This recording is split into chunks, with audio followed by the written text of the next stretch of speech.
નમસ્કાર. ગુજરાત સમાચાર ટેલિવિઝન દ્વારા પ્રસ્તુત ન્યૂઝ બુલેટિનમાં આપ સૌનું સ્વાગત છે. આજના મુખ્ય સમાચાર. સરકારે દગો કર્યો, પાકિસ્તાન કરતાં પણ ખતરનાક ભ્રષ્ટાચાર તેમ કહેતા અન્નાએ તારીખ 16 ઓગસ્ટથી જાહેર કરી આરપારની લડાઈ.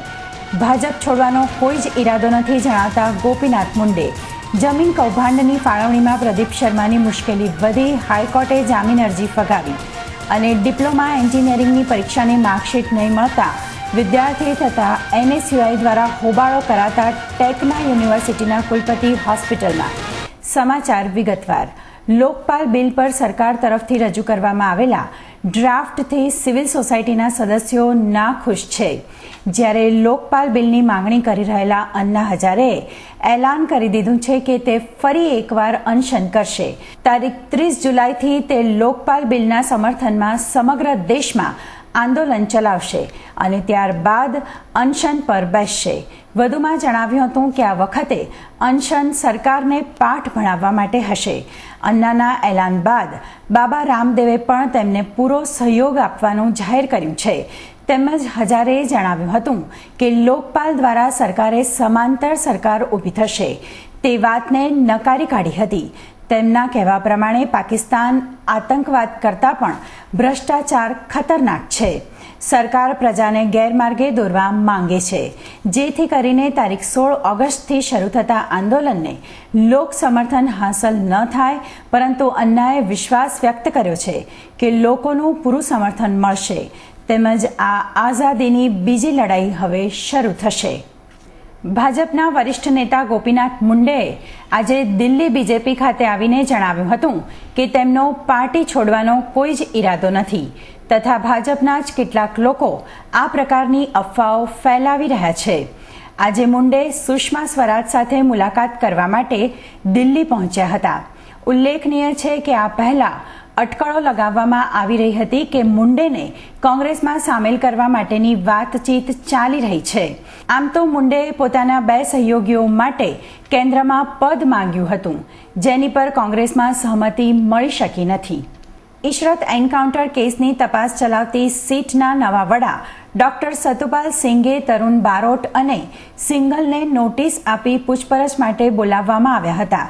જેના ભાગરૂપે શહેરના શાહીબાગ ડફનાળા સીટ કચેરી ખાતે તરુણ બારોટ તેમજ સિંઘલ હાજર રહ્યા હતા અને તેઓની લાંબા સમય સુધી સીટ દ્વારા પૂછપરછ ચાલી હતી.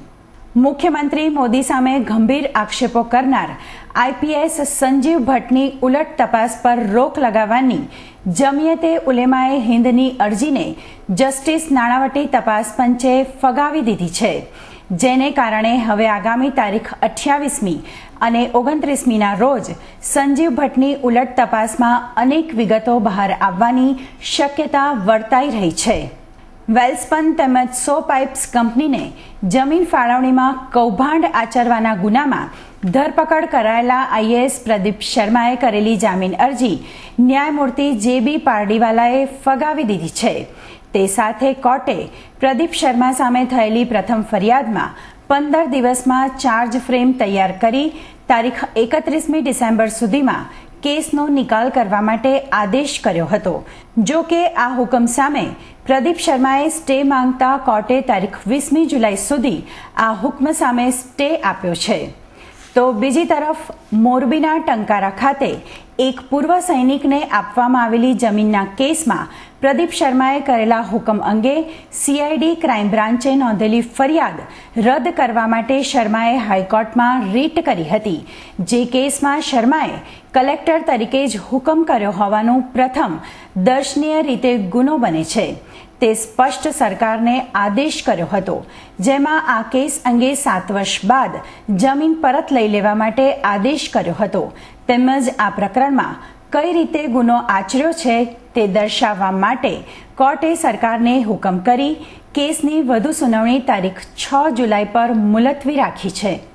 ગુજરાત ક્રિકેટ એસોસિએશનના પ્રમુખ તરીકે ગુજરાતના મુખ્યમંત્રી મોદી થયા છે તે ગેરબંધારણીય છે તેવો આક્ષેપ કરતા ગુજરાત ક્રિકેટ એસોસિએશનના પૂર્વ પ્રમુખ નરહરી અમીને પત્રકારોને માહિતી આપતા જણાવ્યું હતું તારીખ 2/6/2009ના રોજ સેન્ટ્રલ બોર્ડ ઓફ ક્રિકેટની કારોબારીની સભામાં અમિત શાહની પ્રમુખ તરીકે નિમણૂક થઈ હતી અને કો-ઓપ્શન કરવા અંગે 3 સભ્યોની બંધારણીય જોગવાઈ છે તેમાં ત્રીજા સભ્યની જગ્યા ખાલી રાખવામાં આવી છે અને ગુજરાત ક્રિકેટ એસોસિએશનમાં 11 સભ્યોની વરણી કરવામાં આવે તેમાં નરેન્દ્ર મોદીનું નામ મૂકવામાં આવ્યું હતું.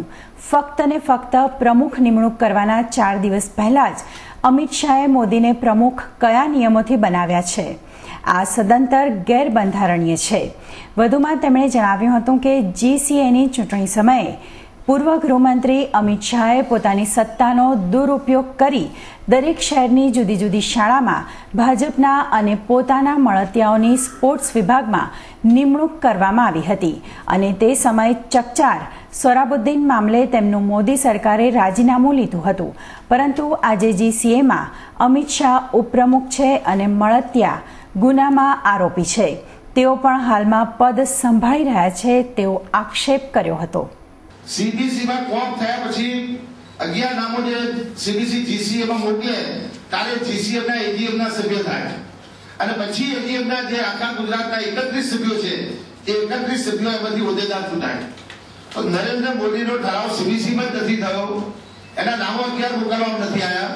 પાછલા બાને છેલ્લા 4 દિવસ પહેલા કોઈ પૂછનારું નથી, કોઈ એનું ધણી નથી, કોઈ આન્સર કોઈ કહેવાનું નથી એમ સમજીને એમને 4 દિવસ પહેલા નરેન્દ્ર મોદીનું નામ GCAમાં મોકલી આપવામાં આવ્યું.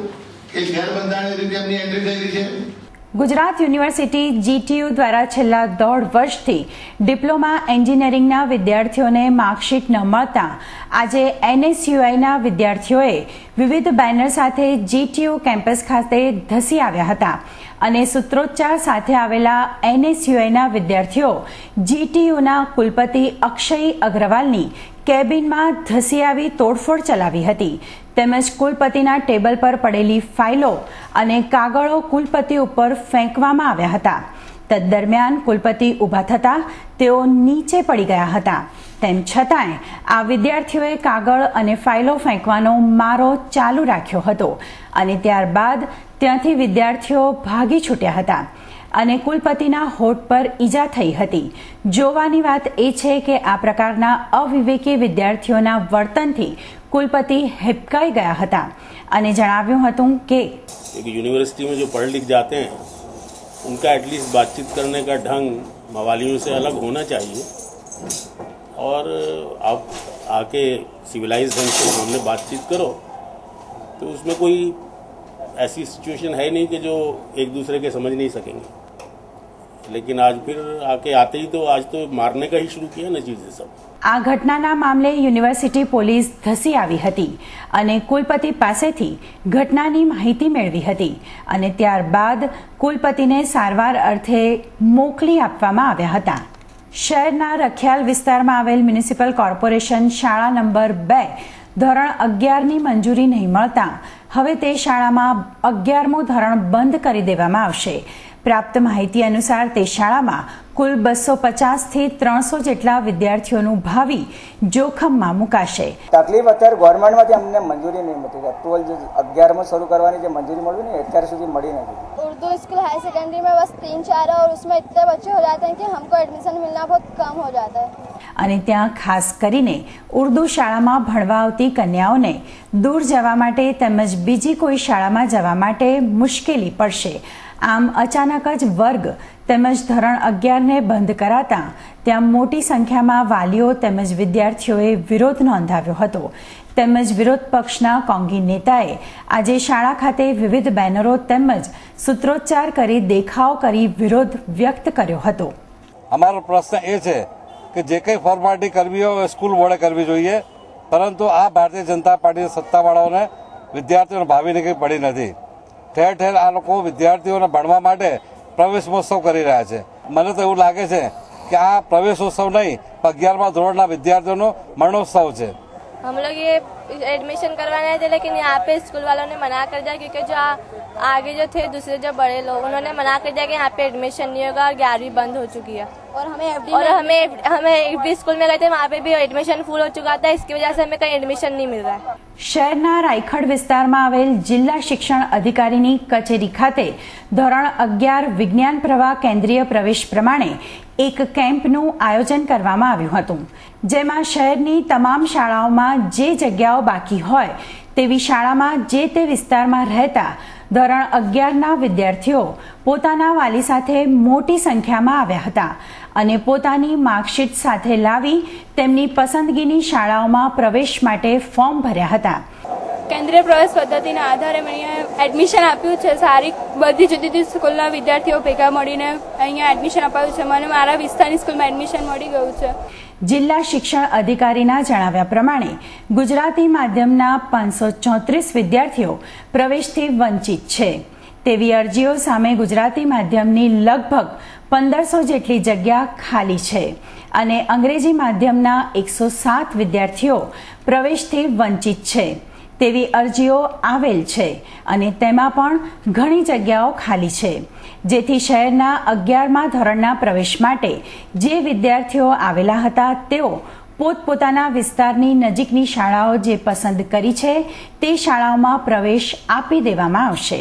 ગ્રાન્ટેડ શાળાઓની યાદી અને નોન ગ્રાન્ટેડ શાળાઓની યાદીનો ડિસ્પ્લે બોર્ડ પણ જાહેર સ્થળો ઉપર લગાવવામાં આવેલા છે। વિદ્યાર્થીઓ એ ડિસ્પ્લે બોર્ડમાંથી પસંદગી કરી શકતા હોય છે। એટલે અગાઉથી વિચારીને જ્યારે એનો ક્રમ મેરિટમાં આવે ત્યારે જે જગ્યાઓ ખાલી હોય અને જે વિચારેલું હોય એમાંથી પોતાની ચોઈસની સ્કૂલ પસંદ કરે છે।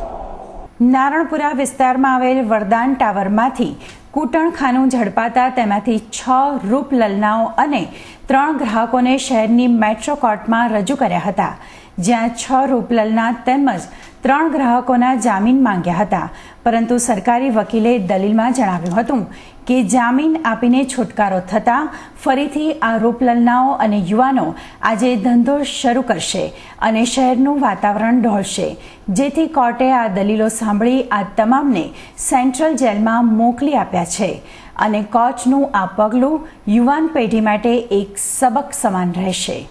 આજે શેર બજારમાં મંદી જોવા મળી હતી। આજે સેન્સેક્સ 17,659 પર ખુલ્યો હતો। દિવસભરની વેચવાલીના પગલે સેન્સેક્સ નીચો રહ્યો હતો। દિવસ દરમિયાન સેન્સેક્સ 17,492 થી 17,678 વચ્ચે રહ્યો હતો। દિવસને અંતે સેન્સેક્સ 9 પોઈન્ટ ઘટીને 17,550 પર બંધ રહ્યો હતો, જ્યારે નિફ્ટી 2 પોઈન્ટ વધીને 5,278 પર બંધ રહ્યો હતો। અને હવે જોઈએ આજના હવામાન સમાચાર। આજનું અમદાવાદનું મહત્તમ તાપમાન 37 ડિગ્રી સેલ્સિયસ અને લઘુત્તમ તાપમાન 29 ડિગ્રી સેલ્સિયસ રહ્યું હતું, જ્યારે બરોડા મહત્તમ 35 ડિગ્રી લઘુત્તમ 28 ડિગ્રી, સુરત મહત્તમ 31 ડિગ્રી લઘુત્તમ 28 ડિગ્રી, રાજકોટ મહત્તમ 34 ડિગ્રી લઘુત્તમ 27 ડિગ્રી અને ભુજનું મહત્તમ તાપમાન 34 ડિગ્રી સેલ્સિયસ અને લઘુત્તમ તાપમાન 27 ડિગ્રી સેલ્સિયસ રહ્યું હતું। તો આ હતું ગુજરાત સમાચાર ટેલિવિઝન દ્વારા પ્રસ્તુત ન્યૂઝ બુલેટિન। આપની આસપાસ બનતી ઘટનાઓનો તાદ્રશ્ય ચિતાર લઈને આવતીકાલે ફરીથી ઉપસ્થિત થઈશું આ જ સમયે। નમસ્કાર।